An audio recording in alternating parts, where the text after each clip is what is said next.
All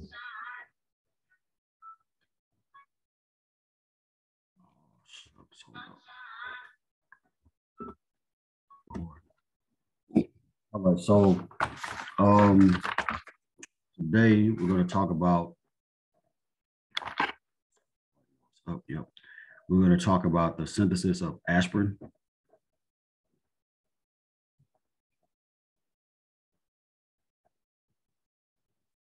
So it's kind of a two-part discussion.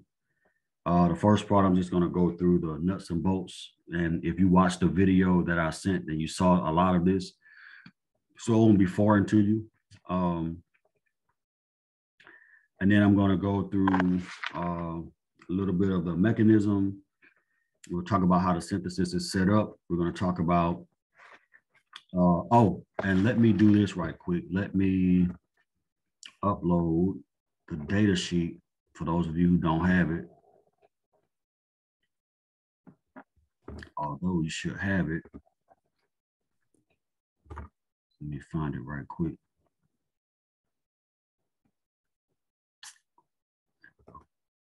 So I just uploaded the data sheet to the chat. If you're on a phone or a device, you're not gonna be able to see it. But if you're on your laptop, you can see it. And that data sheet, you can fill it in. You're gonna fill in the top part of it, the reagent table. We're gonna fill that in today. And then we're also gonna calculate the theoretical yield today. All right, so to make aspirin, we need salicylic acid, we need acetic anhydride, and we also need sulfuric acid as a catalyst. So you've seen this already. So this is salicylic acid. And this is acetic anhydride. And I know a lot of the functional groups are new to you, so I'll point them out as we go and kind of give you a little bit of a jump start on that. Even though we should be, well, for my class, we'll be starting functional groups on Friday. I'm not sure where Dr. Abdallah is with his class as far as where you are. So you need acetic anhydride, you need, so this is salicylic acid.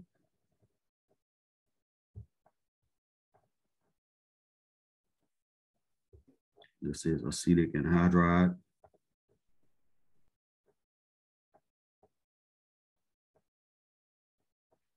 And let me go ahead and point out the functional groups here to make it make more sense.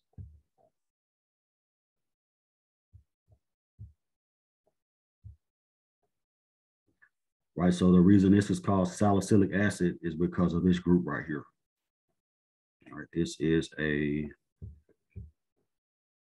because we're going to be talking about functional groups soon, so you might as well get a little preview now. So this is a carboxylic acid.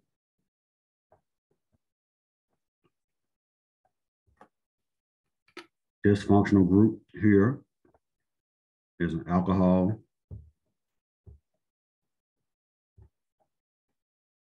Right over here, the anhydride is a type of ether because of this linkage right here. All right. And so the purpose of the reaction is to take the alcohol and apply a process to it that we call acylation. The acyl part is the part that we're going to be talking about. So we're going to add this group from the anhydride. Right, this is what we call an acyl group. So that group is going to get added to the alcohol, and then the other part of the anhydride here is going to become a side product of acetic acid. So this is what my product is going to look like, where my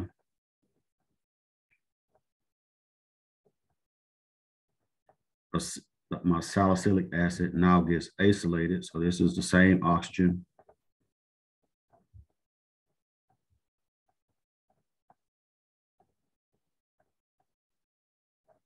Right, so that the acyl group that was over here is now here. And that's going to be plus acetic acid. So HO.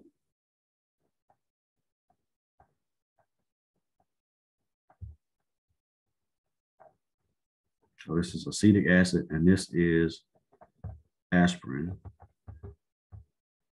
or acetyl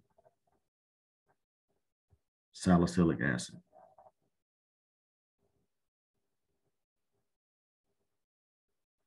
Or if you buy aspirin in the store and you look on the side of the bottle, that's the name that you're going to see, acetyl salicylic acid.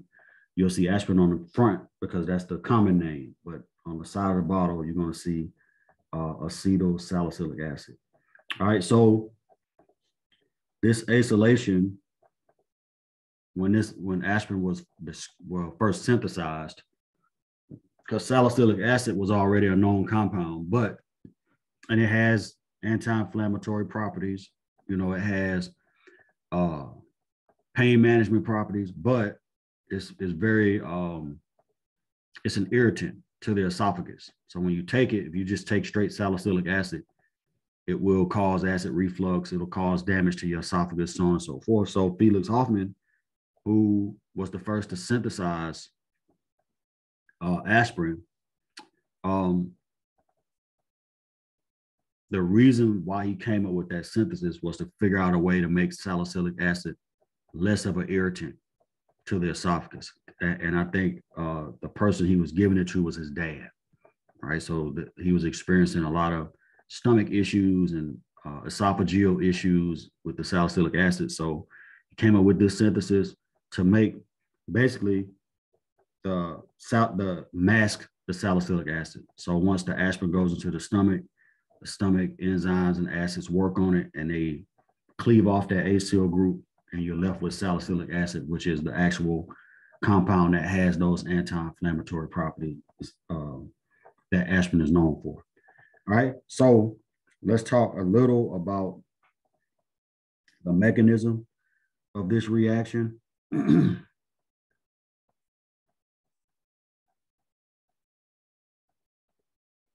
when I say mechanism, we haven't studied that yet.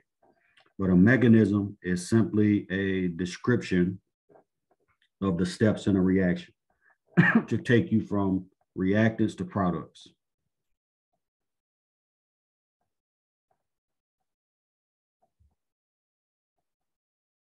And I'll zoom out so you can see this in a second.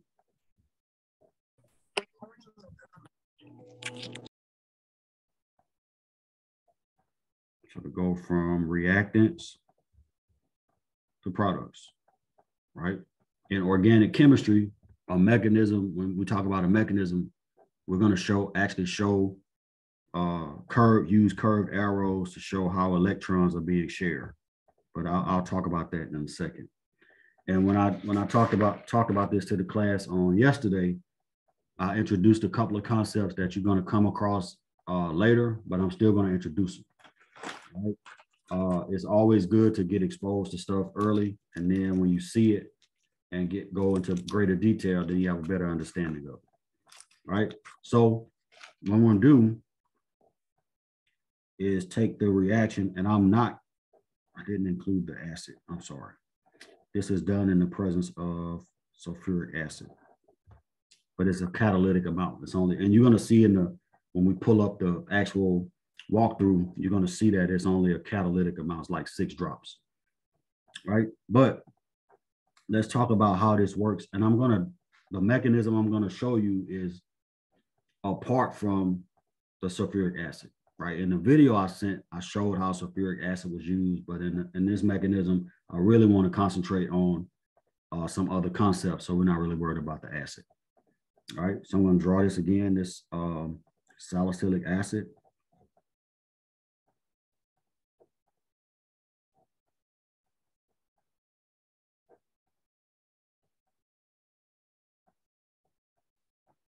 And I'm going to react this with, again, acetic anhydride.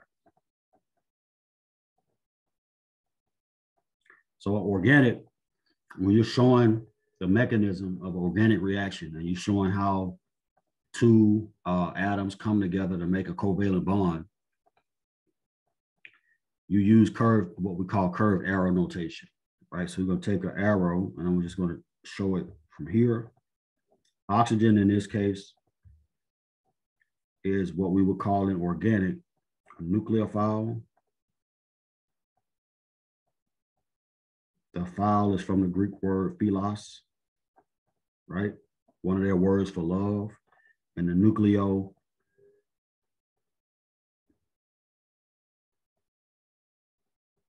is in reference to the nucleus of an atom. So a nucleophile is a lover of nuclei. That's what that means.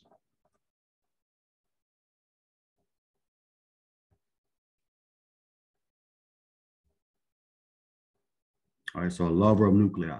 And the nucleus of an atom is positive. So a nucleophile it's an electron donor, right? So the nucleus of an atom is positive, and because of that, the nucleophile is going to give it some electrons, right? In the case of this reaction, the reaction is taking place right here, but the actual atom in that carbonyl is going to be the carbon that gets reacted on, because this is partially positive, that's partially negative, right? So when I show the mechanism, what I'm showing is this oxygen attacking right here at that carbon. We'll talk more about it, about how the arrows are placed and the location and all that stuff. We can talk more about that later. All right. I just want to give you kind of a rough sketch of it, right? And then if you look at that carbon, right, where the arrow stops, do I have to do anything to that carbon? Like that CO double bond, what is that composed of?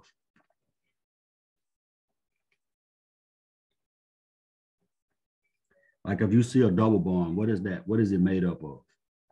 It's one pi bond, one sigma bond. One pi, excellent. One pi bond and one sigma bond. If I leave that, because what this arrow is telling me is that I'm going to make a bond between that oxygen and that carbon. If I leave that how it is that okay?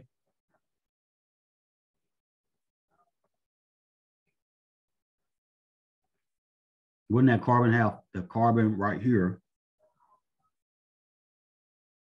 Wouldn't that carbon have 5 bonds to it if I didn't do anything else?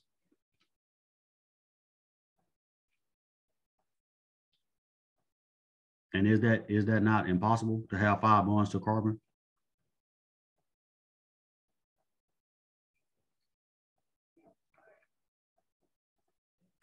It'll never happen, right? So when I add the oxygen, at the same time, I have to break one of those bonds, and the easiest one to break is the pi bond. So I'm gonna give those electrons up to that oxygen, right? So the functional group that I have outlined here is what we call a carbonyl. That's a really generic term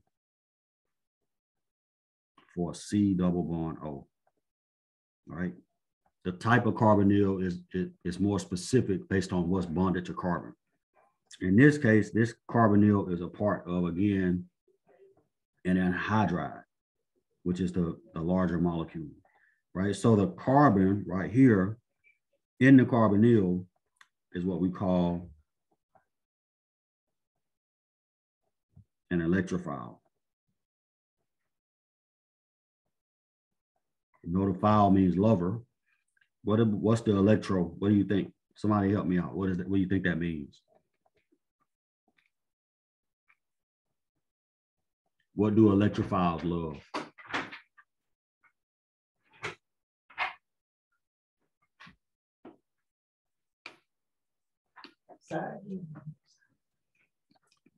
Anybody? Nucleophiles love nuclei. What do electrophiles love? Electrons. Good. They love electrons. Right, so every reaction that's polar, meaning I'm moving two electrons at a time, is going to have a nucleophile and an electrophile, or it's going to have an acid and a base. All right. So this type of reaction that we're doing, even though it's an acylation, it's actually a combination of two different types of reactions. And let's talk about that real quick. So in organic, you got basically 4 different types of reactions that we're going to study. All right. Substitution is one.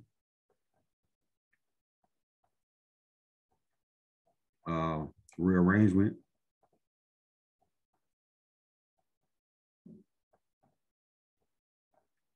Elimination. And then addition. This particular reaction where I'm adding to the carbonyl, the C double bond O, and I'm breaking the pi bond, it's called an addition. All right, so that's an addition reaction.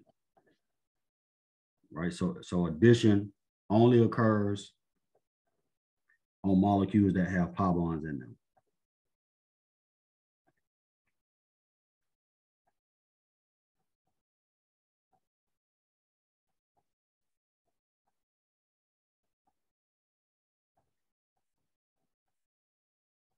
Right, so only occurs on molecules containing pi bonds.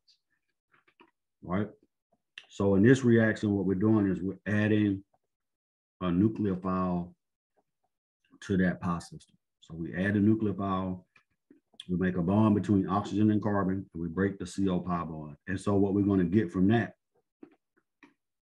is an intermediate. All right, so let me show you that. Intermediate is just a species in between steps that you can actually trap and characterize. But don't worry about that part yet. Right, so this is going to give me an intermediate. Let me just draw an arrow from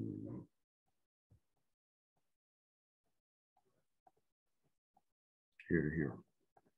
All right, so the intermediate, don't panic when I draw this, but the intermediate is going to look like this. So this doesn't change, but this oxygen now has a bond to carbon that was in the anhydride.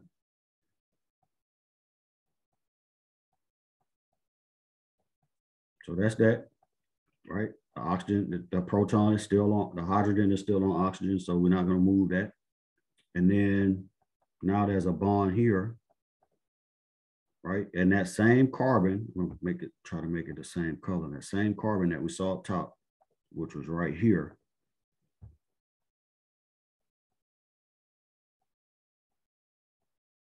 has a bond to oxygen. Remember, we broke the pi bond and gave those electrons to oxygen, so now that oxygen is negative. And then it also has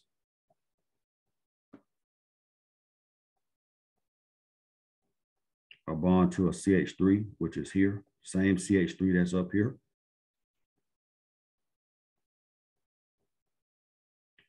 And then it has a bond to this oxygen, which is still bonded to the other side of the anhydride. Right, so this is what we call an intermediate.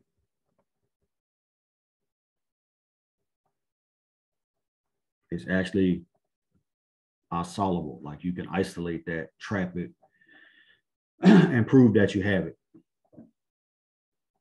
All right, any questions so far? So we have the oxygen attacking the carbonyl carbon and breaking the pi bond. We have the oxygen is a nucleophile, the carbonyl carbon is an electrophile, and then we get this intermediate down here where there's now a new bond between carbon and oxygen. All right, so this is the addition part. So this intermediate is the result of addition.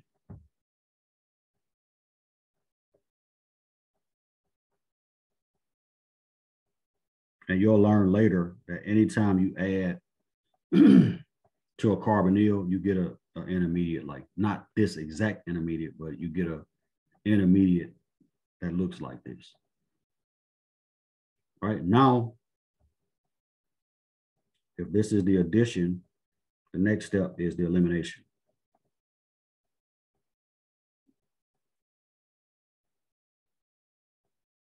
So we got an elimination step. In that step, we're going to reform the pi bond. And then we're going to break the carbon-oxygen bond right here.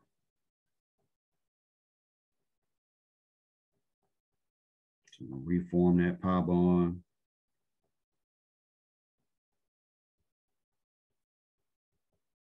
And break that CO sigma bond. So what we're eliminating is this whole piece right here. All right, so let's see what that looks like. So we'll have another intermediate that looks like this. All right, and this is OH.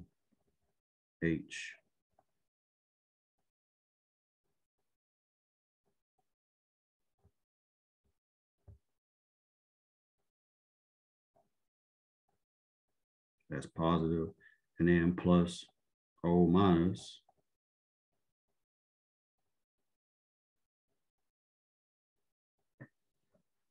All right, now if I'm trying to get to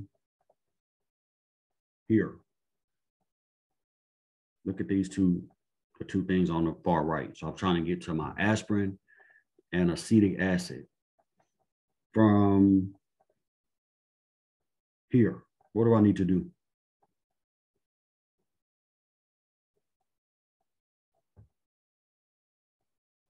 Just think about it logically. What do I need to do? I need to get rid of this hydrogen, and I need to put it over here, don't I? And that'll solve my problem.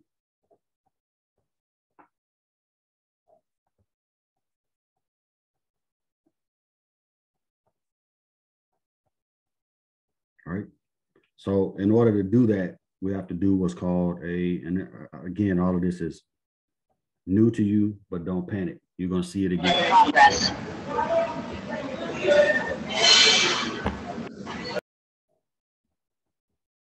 Right. I have to do is call a proton transfer. And that H is what we call a proton. I think I talked about this morning too in class, but that H is what we call a proton.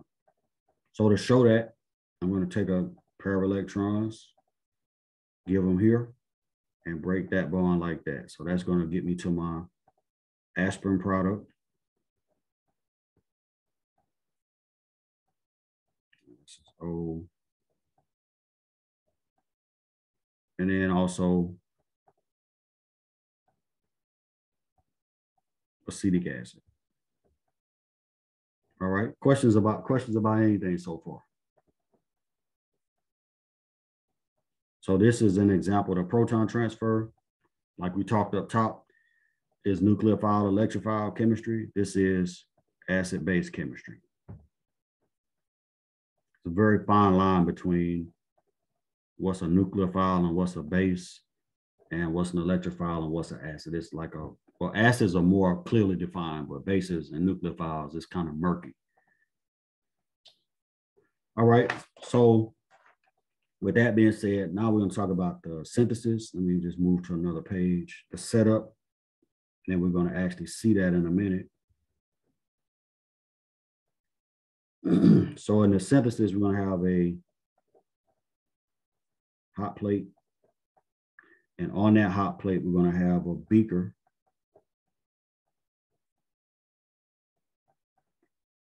with boiling water in it, hot water in it. And then inside that beaker, we're going to put in an Erlenmeyer flask that has salicylic acid in it. We're going to submerge it. But the salicylic acid and the acetic anhydride are already going to be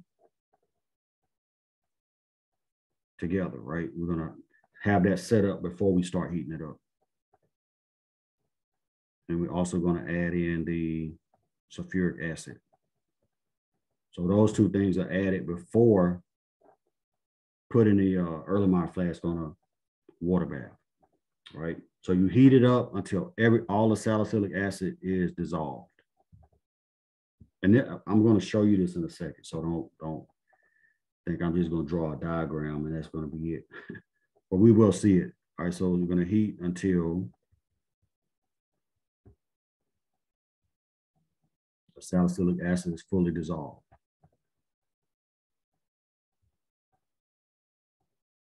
All right, so this particular reaction calls for 6.9 grams of salicylic acid. It calls for 7 milliliters of acetic anhydride, and then we're not going to worry about the acid. So I need somebody to look up the molecular weight of salicylic acid, and I need somebody else to look up the molecular weight of acetic anhydride.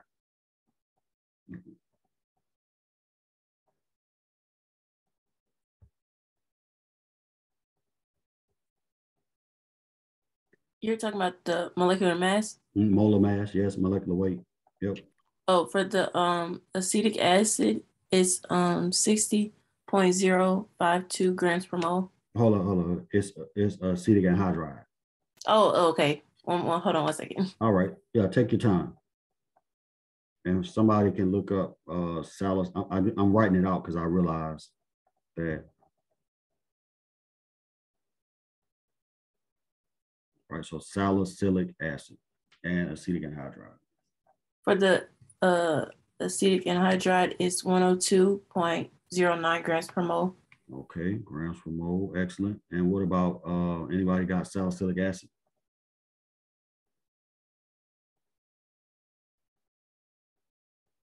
Only one person got a something more than 5G, 4G.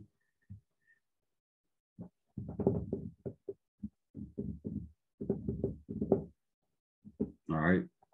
Salicylic acid is 138.12 grams per mole. Right. So if you look at the data sheet on their reagent table, it asks you for this information. So you can start filling that in. It asks you for the molecular weight. It also asks you for the number of moles. Right? In order to calculate the number of moles, so remember molecular weight is grams per mole. So grams over molecular weight is moles, right? So I need to figure out what the number of moles is for salicylic acid. Somebody calculate that. 6.9 grams divided by 138.12 grams per mole.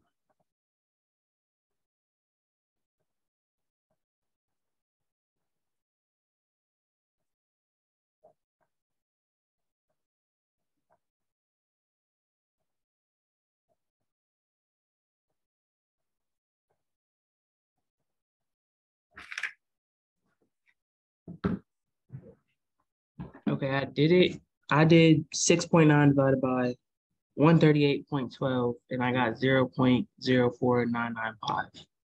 We're going to convert that up. Or we'll cannot convert, round up. 0.05 moles. Good. All right. We can't do that here with acetic anhydride because it's a liquid. So somebody look up the density of acetic anhydride. If you look at that on the data sheet and the reagent table, there's a column for density for any liquid reagents that you might be using.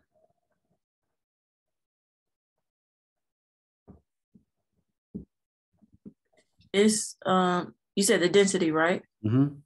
It's 1.08 grams per centimeters cubed. Grams per milliliter. So if you got a liquid and you need to find a number of moles, you're going to have to convert from right. From volume to mass and then mass to moles, right? So we got 7 milliliters. Remember, density is mass over volume. So density times volume is going to be mass, right? So we have a density 1.08 grams per milliliter, and we're going to multiply that by 7.0 milliliters. So the milliliters are going to cancel. What do we get from that? That's going to give me a certain number of grams. 7.56 grams. So 7.56 grams. All right. Now we need grams to moles. And that's just going to be what? 7.56 grams divided by 102.09 grams per mole, right? So the grams are going to cancel. I'll be left with moles. What we got? 0.074. So 0.07 moles. Good. We'll round that too. All right. So now we know our number. Now our moles, right? We can also calculate now another huge piece of information, which is the limiting, the theoretical yield, right? But in order to do that, we first have to identify which reagent is limiting. In other words, which one is going to get used up first? Will it be this one or this one? If I have 0.5 or 0.05 moles of one thing and 0.07 moles of another thing, when I react them together, theoretically, the 0.05 is only going to be able to react with another 0.05, right? So anything left over is going to be excess. So the 0.07, what do you think? How much of that is going to be left after the reaction, assuming that it goes to completion?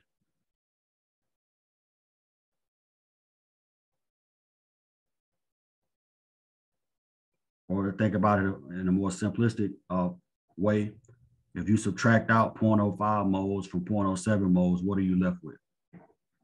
0.02. 0.02. So that means that this is limiting.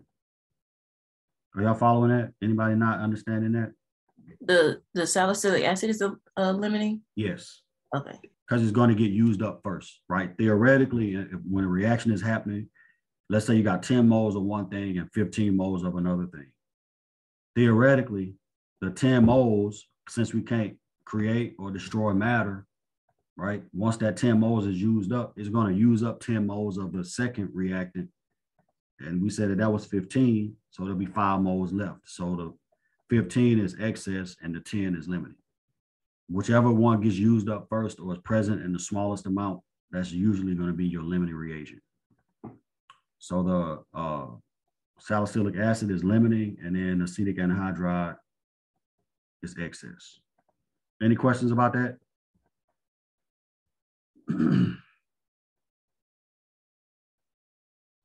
Right, so now we can figure out from that, that on the data sheet, there's a spot that asks what the theoretical yield is. We can go ahead and calculate that. This is always like very difficult for whatever reason, because a lot of times in CHEM, when we get to this part of calculating theoretical yield, people are either asleep or they're just not paying attention to it. So in order to calculate the theoretical yield, you need the limiting reactant, which we just found. And then you also need the stoichiometric ratio. I'm not going to do this. I'm not going to put the cart ahead of the horse like I did yesterday.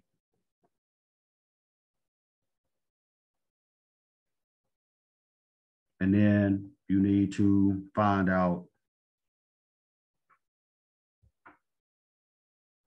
the moles of product possible. Right, so you need to find the limiting reagent, which we did. Now you need the ratio of the limiting reagent to the product, which we can get. And then we need to find out how much product is possible, how much product we can make from that number of moles in grams. The theoretical yield, always in grams. Right, it's always in grams, never in moles.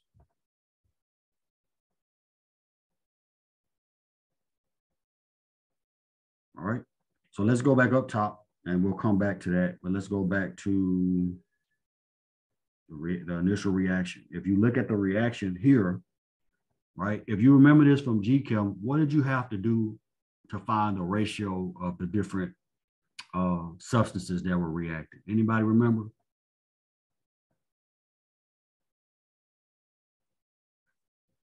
You had to do it a lot. Every reaction had to have this operation done on it before you could do anything else. Are you talking about the stoichiometric conversion or? Okay, how do you get the stoichiometric numbers? How do you get those coefficients? You're in the ballpark. You're on the plate. You got the bat. You just need to hit the ball. For the coefficients, I think you have to look at the reaction. Oh yeah. But then you also have to do what? You got to balance it. You balance, yeah. So you got to balance the reaction in order to get the coefficients. So we look at this reaction. It's balanced, right? It's not necessary for coefficients here.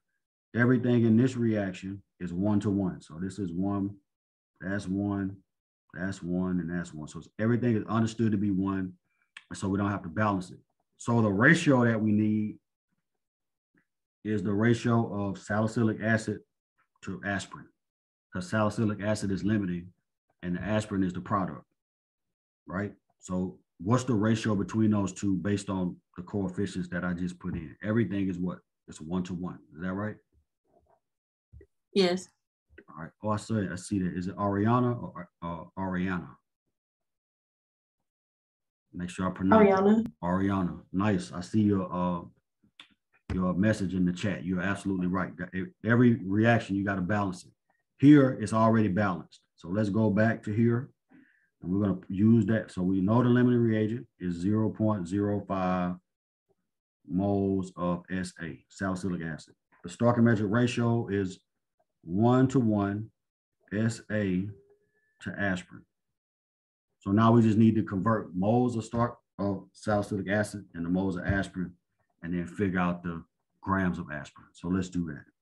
So let's take 0.05 moles of SA times, we're going to put aspirin in the top, 1 mole of aspirin over 1 mole of salicylic acid, and salicylic acid moles going to cancel. You left with moles of aspirin. Everything is 1. So it's kind of it seems like a asinine exercise, but practice makes perfect. If you can do it here, you can do it with any other numbers. So 0.05 moles of aspirin. Now, how are we going to take the moles and turn it into grams? Use the molar mass. Come on. Can you look it up?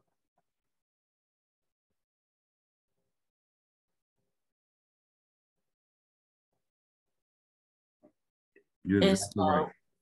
180 I'll just say 16. Okay. And this is when you have moles, is in order to get grams, it's just moles times molar mass or molecular weight. So it's going to be that times 180, you say 0.16? Yes. All right. Thank you for that. Grams per mole. So we're going to cancel that out. And then what do we get from that? That's 5%. So 10% is 18. 5% is going to be 9 and some change. What you got? Anybody? 9 point something. Yeah, it was 9.008. So let's say 9.01 grams aspirin. Right? So 9.01 grams, that's my theoretical yield. So that's the amount of aspirin I can expect, barring any type of errors or me dumping salicylic acid on the floor and tripping over something and breaking the flask or losing some of my product down the sink. Theoretically, when I take 0.05 moles of salicylic acid and react it with 0.07 moles of acetic anhydride, I should get 9 grams of aspirin as the product, right? Theoretical yield is a very important concept, because any reaction, you ought to be able to calculate how much product you expect. All you need is the limiting reagent, especially in organic. All you need is the limiting reactant and the number of moles. If you take that and multiply it by the molar mass of the product, That's your theoretical yield. All right, because most of the times when you're doing organic, everything is already balanced. So the ratio of product to start material is always going to be 1-to-1. All right, so now let's switch gears. I got to share a different screen, and we're going to actually go through the reaction itself. And can y'all see that? Yes. All right, so I already skipped through all the preliminary stuff because we just did all that. So right now, we're at the point in the reaction where it's time to add reagents. And you're gonna have to excuse me in advance. I joke a lot. I try to make the class kind of, lighthearted. So excuse my corny humor in the video, but it is what it is. I can't change who I am. So let me just crank this up and we're gonna jump right to it. You never use an open flame, inorganic. So we're gonna put some tap water into here so we can start our water bath. So go ahead. So we got a water bath that we're gonna set up. So that's the water bath. Turn the camera back around. So you can see on the hot plate. Excuse me. We have a water bath here. We're gonna turn the hot plate on and start that water to boil. So go ahead and turn your hot plates on and put the water bath on there, because while the water is heating up, you can be weighing out your stuff. One thing about lab is you want to be as efficient as possible. Everybody always asks, you should really go stay at 12 o'clock. Well, stay as long as you have to stay, but you can make the time a lot shorter if you actually work efficiently. All right. So I'm gonna grab my goblet. I would put it probably on about between what you got. We can skip past that part. I'm going to go straight to the part where we have to weigh out the salicylic acid. Let me find that. And fast forward to that.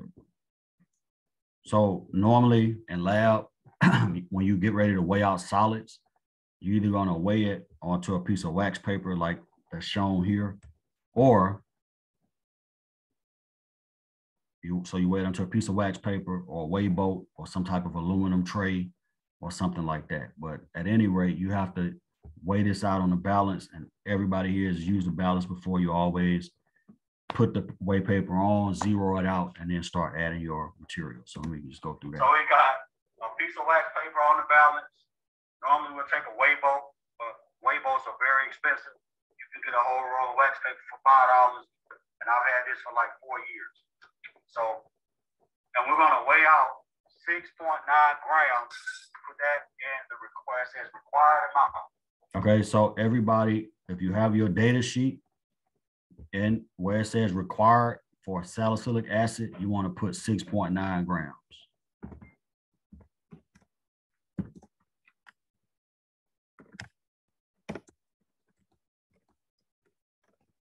So for salicylic acid, you want to put in 6.9 grams for the required amount.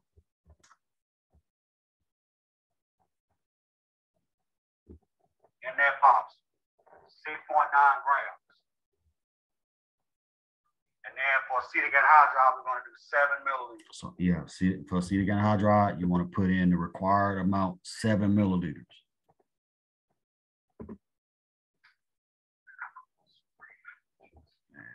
I can skip past this part. You want to weigh this out? So normally when you're weighing out a solid, again, wax paper or weigh boat, aluminum tray, or some other material that's on the balance, you weigh it directly onto it. And then for this experiment, you take that aspirin and you, not the aspirin, the salicylic acid, and you transfer it directly to an Erlenmeyer flask after you finish weighing it out. So let me skip to that part. So you can see right here, this is the flask that the reaction is going to happen in. You take that after you weigh it and you just add it straight to that flask, all of it. It's hot though. The next step is going to be to add, you got 2 more steps. We're going to add acetic anhydride directly to that Erlenmeyer flask. And then after we do that, we're going to add some sulfuric acid as a catalyst. It says 6 to 8 drops. And what that sulfuric acid does, well, y'all can't see this, but what the sulfuric acid does, you can see that on the board, the H2SO4, that that's going to actually protonate this oxygen right here. It's going to do a proton transfer with this oxygen and activate it so that this hydroxyl group as a nucleophile can attack that carbonyl. So that's the purpose of the sulfuric acid. So we're going to add first. We're going to add the acetic anhydride at 7 milliliters. So those of you who are watching, I'm going to focus on this right here. You can see. All right. So in the required amount, again, on the data sheet for acetic anhydride, write in 7 mils, or type in, if you just edit in the Word document, you can just type in 7 milliliters.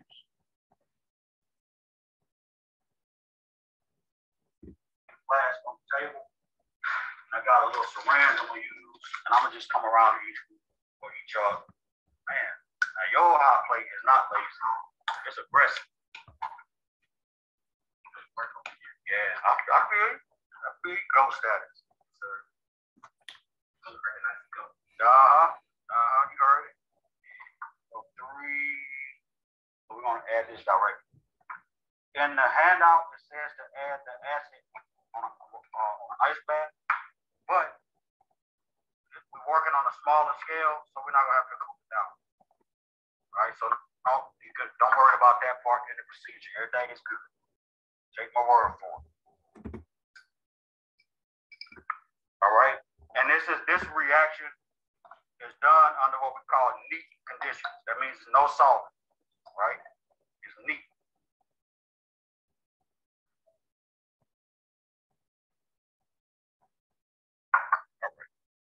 So that's 7 mils of acetic anhydride.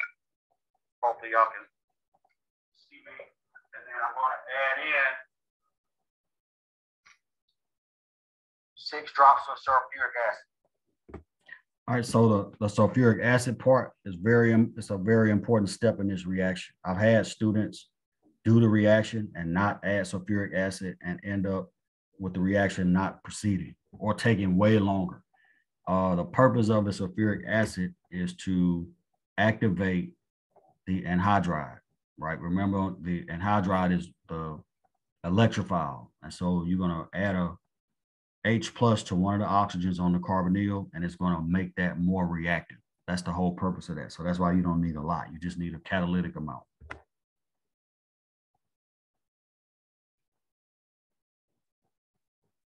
All right. So that's six drops of sulfuric acid.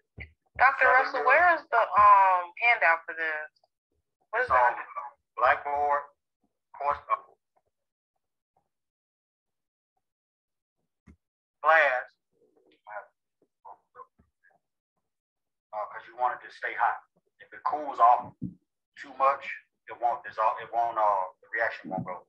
So we're going to take this and we're going to add it right to the water bath. Sit it down in there. And what we're going to do is we're going to heat it until it goes clear. So let me show you. Let me zoom in. Right, you can see right now it's not clear. Right, it's cloudy. But the longer you heat it, the more reaction is going to go. So we're going to leave it in the water bath, and all you got to do is swirl it. Every now and then, I want you to swirl it to keep it mixed. All right? I'm going to keep the camera right there. And I'm coming around to the other groups. All right. So that swirling takes place, and you continue to do that until all of your salicylic acid is dissolved up. And when it's dissolved up, that's when you know the reaction is done. So let me skip to that part.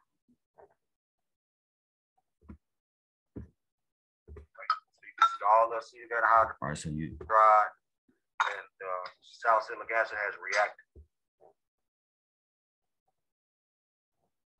Back up some. All right, I'm gonna keep the camera right there, and I'm coming around to the other groups.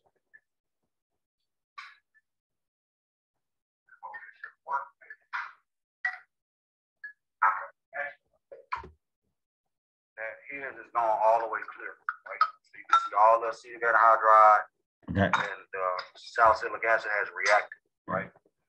So it's all the way clear. So now once it goes clear, you just let it keep heating for another 5 minutes, and it's good. All right. What about you back here? You good? All right. So again, you add salicylic acid, acetic anhydride, sulfuric acid to a flask. You put it on a hot water bath. You swirl it until it goes clear. Once it goes clear, then you swirl it for another 5 minutes, heat it for another 5 minutes, and then you remove it from the hot water bath. And at that point, you have to add in some ice water or some cold water. So I'm going to skip past the cool part. Well, no. Boom, you can just stick the water, take the base off the graduated cylinder and just stick it down into ice, into a cooler or an ice bath or whatever you want to do. So here we just added water to a graduated cylinder. We needed 40 milliliters, so we just added it to a cylinder and stuck it in an ice bath while the aspirin solution was cooling down to room temperature, because you don't want to add it while it's hot. But once you add the cold water, something happens, and so I'm gonna show you that too. Omari added water to his and then immediately turned cloudy. And so what the water does, aspirin is not soluble in water. And so what we're gonna do is force the aspirin out of the solution by adding water and then cooling it down on an ice bath. That's the colder the solution gets, the more insoluble the aspirin becomes. So we added 40 mils of water, and so now what we're going to do is we're going to put that on an ice bath and watch it crystallize. So for the setup for your... All right, so once you add the water, the cold water, we normally let that sit for about 20 or 30 minutes. And then once we do that, then it's time, that's really the end of the reaction. Then it's time to filter it. So the part that we're looking at now is just the filtration part. Filtration, you need a butyl funnel. It's this little ceramic funnel right here. I'm gonna send y'all a video. I got a video with the glassware on it, so you can at least have that.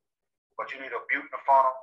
You need a filter flask, which is this, and you can see the little nipple on the side. That's the part that connects to the aspirator on the sink, and that's how you get your pressure, right? Because the sink is gonna pull back in once you seal it up. But you can't seal it up without either a stopper or a filter adapter, which is what this thing is right here. So this goes here into your funnel, and then you just sit it down in here, right? And if it's too big, if the filter flask is too big, you can flip it over like that and sit it on top. And both ways you're going to get back either way. It doesn't matter. All right, I think these filter flasks, the mouth on them is too narrow for these, but we're going to make it work. Always make it work. All right, so I'm gonna turn this around. Right here, you can see on the sink, you see the aspirator, the little nipple coming off the side. So we're gonna set this up. And that's tight.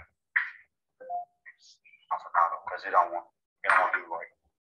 So we're gonna take a piece of a coffee filter. It's a regular coffee filter, 100, 200 for $1 at Walmart. Get that down into here. I know it's kind of big, but that makes it better at the end, right? Because then you can just lift it out. And the way if you want to seat it, if it doesn't want to act right, you can always just drop a little bit of water onto the filter to seat it down into the funnel. So let's get those set up for everybody, and we're gonna roll.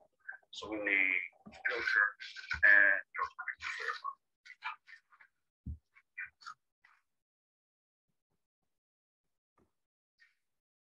Oh, you don't worry about it. The water's going that way. And swirl it around a little bit to get it off the sides and all that stuff. So normally after the aspirin crystallizes, it's kind of chunky and stuck to the sides and the bottom. So you can take a glass rod and just break it up, right? There's nothing is going to happen to it if you crunch it up or if you disturb it. It's just a simple physical change, right? Taking it from a clumpy solid to a less clumpy solid, right? But that makes it easier to filter. So once you do that, you just pour it onto the filter. Let me see if I can get to that part right quick. And turn the water on and let it rip. And while that water is going, it's gonna pour that on, and I think I have to rinse it twice, 15 or 10 mils. 15 mils twice, 20 mils twice. All right. So go ahead and pour it. So like all of it? Just don't dump it, but just dump it. Pour it on. And you'll see in the flash, you're gonna see the water start to come through to the bottom. Right? Because if you're pulling back, you know. Get all the solid on there that you can, and anything you can't get, just turn it over and tap it.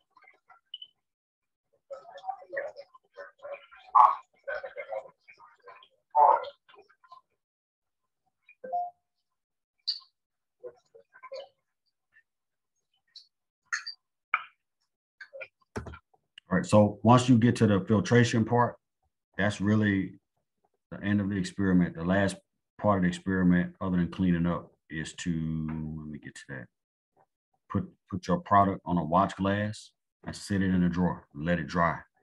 So we're gonna do another walkthrough like this with the purification of aspirin. It's a little bit shorter, but when you're doing organic chemistry, you don't, like, you make compounds, but you don't just use them crude. Like right now, after this first part, your aspirin will be considered crude or impure. And then we want to take that and purify it. And then after you purify it, you can characterize it. In other words, find out that, you know, prove that you have what you say you have. So when you characterize it, that could be anything from doing a melting point, which they used to do in the old days, until they develop more sophisticated methods and instruments that could look for other things. Like we're going to talk about NMR, which is nuclear magnetic resonance, which basically helps you to solve the structure of aspirin, to know where all the hydrogens are on the aspirin and carbons. But for that, that'll be in a few weeks. That won't be right away. So does anybody have any questions? I know, again, I told the class yesterday, I'm gonna say it again today. This is a non-ideal way to do this, but we have to do what we have to do until those renovations are done. So anybody have any questions about anything?